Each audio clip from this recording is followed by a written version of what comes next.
Cancel culture is a bizarre side effect of the ever more socially vigilant society we find ourselves in.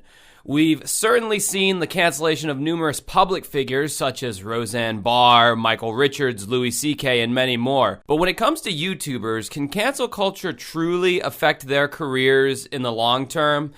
Because from where I'm sitting, most, if not all, of the canceled YouTubers are still making content. In this video, I want to look at the examples of some of the YouTubers who are or were canceled on the platform just to come back later after a few months or a few years to continue to put out content. I have a few reasons why I believe YouTubers can't really be canceled. Check it out. It's Dancing with Ghosts. When talking about traditional media like movies and television, one has to take into account all of the moving parts to make a movie or TV show come to life. There are writers, actors, producers, directors, stagehands, etc. There are production houses and executives who have a large financial stake in whether a movie or TV show does well or bombs. In a nutshell, there are a lot more people involved in an actor's content generation than there is on YouTube. A successful YouTuber will usually have some kind of help, but sometimes not. Even if said YouTuber does have a team behind them, chances are it's a much, much smaller production than even the smallest of indie films. So really, if a YouTube content creator finds themselves embroiled in some kind of controversy, it's really up to that individual on rather if they want to keep producing content or not. In most cases, YouTube is not going to stop you from uploading content. Another aspect to consider is no matter how successful the YouTuber may be, the average person is most likely not going to know who they are. Traditional media still reigns supreme when it comes to notoriety. Doug Walker runs a YouTube channel called Channel Awesome, where he makes mildly entertaining videos reviewing movies. Now, 4 or 5 years ago, there was a huge controversy surrounding Doug Walker and his shitty indie films that he made, where he would include other content creators as actors. In fact, Doug Walker pretty much created his own content creator coalition, whose content he would host on his website, channelawesome.com. After a series of events unfolded, many of his collaborators left Channel Awesome, and a huge PDF file was released detailing all of the ways Doug Walker and his team mistreated the actors in his shitty movies, or how their content was suppressed while on his website. In fact, I even jumped on the Channel Awesome bashing bandwagon and made a few videos about the various controversies. They did pretty well for me at the time. There was even a hashtag that gained traction called #ChangeTheChannel. While all this seemed bad for Doug and his brand, the controversy eventually blew over. People moved on and stopped talking about it. Doug lost a couple thousand subscribers, but is still sitting at 1.3 million as of recording this video, so that's really nothing to shake a stick at. Having all of your former colleagues basically accuse you of being neglectful, incompetent, and dismissive would surely end you as a brand, but no, it didn't. In the long term, nothing really happened, and Doug continues to make videos to this day. I guess not enough people changed the channel. Popular video game channel Pro Jared found himself in a less than favorable position when accusations of infidelity and questionable conduct with his fans arose. First off, if Jared wants to cheat on his wife, that's his damn business, quite frankly. These shitty parasocial relationships fans develop with content creators is really unhealthy. Understandably, Jared didn't want any of this information to become public, but because the internet, all of his dirty laundry was made very public. Also, accusations were made that Jared groomed some of his followers to send lewd pictures of themselves to some random Tumblr page he set up for such a thing. But he explicitly states on the page that you had to be 18 and up to participate.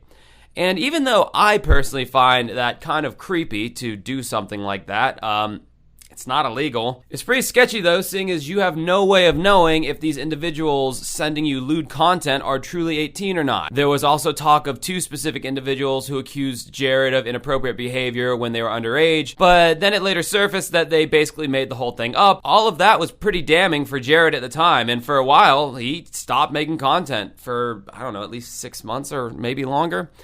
Then he started streaming again and made an entire new show, a new channel called Now in the 90s, which I highly fucking enjoy. So again, did the cancellation stick? I would say definitely it did not. Oh, get to talk about this guy again. Yay.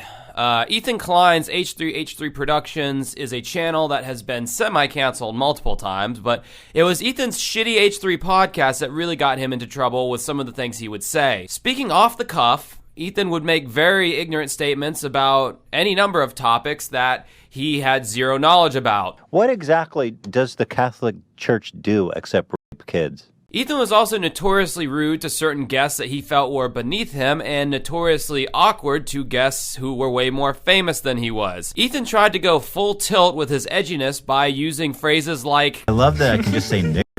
As if this was still 2010s era YouTube. But again, ultimately, at the end of the day, Ethan is the king of his castle and he won't stop making content until he chooses to. He may have lost subscribers and the underground coolness that he used to have, but overall, Ethan's shitty podcast is still thriving. As a side note, in a typical YouTube about face, Ethan is now renouncing all of his past edgy stances and is trying on a more palatable woke persona that is more advertiser friendly. So, did the general YouTube video consuming public effectively cancel Ethan? No, they did not. He's still making videos. More recently, Blair of the Illuminati YouTube channel is in the process of going through the Department of Cancellations with her many egregious malfeasance. The Illuminati focused on exposing the bad behaviors of big corporations, charities, and pyramid schemes. Much like Doug Walker, Blair also made content with other big content creators on a channel called Sad Milk. As of, 2 months ago, various videos started appearing on smaller channels documenting Blair's various awful treatment of some of the people she worked with. In fact, I would be surprised if some kind of video taking a dump on the Illuminati channel hasn't popped up in your algorithms. This is a very popular topic to make a video on right now, and if I only cared about ad revenue, I would have made a video about her as well, because I did enjoy some of her content before any of these controversies surfaced. But if we're to learn anything from history, it's this. Blair is going to get even more bad publicity for a while, but then eventually people will get bored, move on, and she will continue to make content and rake in that sweet ad revenue. At 1.4 million subscribers, this scandal is a mere blip on the radar for Blair, and even though it's shitty, if true, she won't be truly canceled. Alright, now let's do a little rapid fire, shall we? PewDiePie said the N-word on a live stream and is still one of the most successful YouTubers on the platform. What a fucking jeez, oh my god, what the fuck?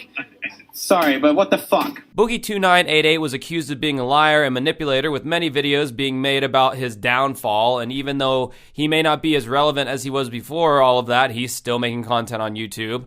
The Needle Drop, the biggest music critic on the internet, was accused of being racist and problematic in an article published by Fader, but he fiercely clapped back with a video that ensured his continued relevance on the platform. JonTron, a huge comedy channel on YouTube, was canceled for about a year or so when the channel's creator, John Jafari, jumped on a live stream about politics. It said some pseudo-racist and xenophobic statements, but continues to rack in the millions of views to this day. Why it's so bad if white people become a minority? Why is that such a horrible thing? Nobody wants to become a minority in their own country, man. Why? Why does it matter? Now, if you do something that is provably absolutely horrible, like abuse children on your channel, like Daddy05, or your name is Onision, yes, sometimes you will absolutely be forcibly shut down from the outside world and will no longer be able to make content, but it's pretty rare that that happens. People love to jump on negative bandwagons, and when a successful YouTuber fucks up, there's nothing people love more than to pile on. However, if the content creator decides they want to keep making videos, there will still be an audience that either A, doesn't know about the drama, or more importantly, doesn't give a fuck. We're there to be entertained, and if somebody continues to give us the entertainment we desire, most people are still going to watch. It's the exact same argument in music of separating the art from the artist. There are so many piece of shit musicians out there who are rappers, singers, whoever, who have done horrible things, but they're still on your playlist, aren't they? Yeah, I thought so. It's the same concept with YouTube. If Roseanne Barr had overseen her entire production of the Roseanne reboot show and hosted it on YouTube, that show would still be around. But corporations cave to their stockholders and must obey their masters. I think that's why I prefer YouTube content over traditional media more often than not. So that's my take on the whole, it makes me laugh every time when I hear that YouTubers are canceled, because it's like, shut the fuck up. No, they're not. Like, literally, they're going to go away for a half a year and come back and still have an audience waiting for them. They may have lost 10,000 subscribers, but if you have 1 million, then that's kind of a drop in the bucket at that point. Like, I'm almost about to hit 10,000 subscribers, and if I lost 10,000 subscribers, I'd be in some deep shit. But these monstrous YouTubers who make the best fodder to make a downfall video of, they're usually the best candidates to make a downfall video of because they're already so big and so many people know who they are. And again, yes, there are YouTubers who have definitely had their channels removed, but again, it's so rare. You have to really, really screw up.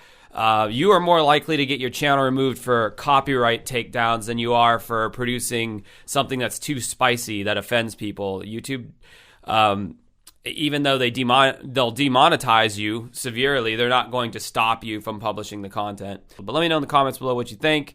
And until next time, have a good rest of your night.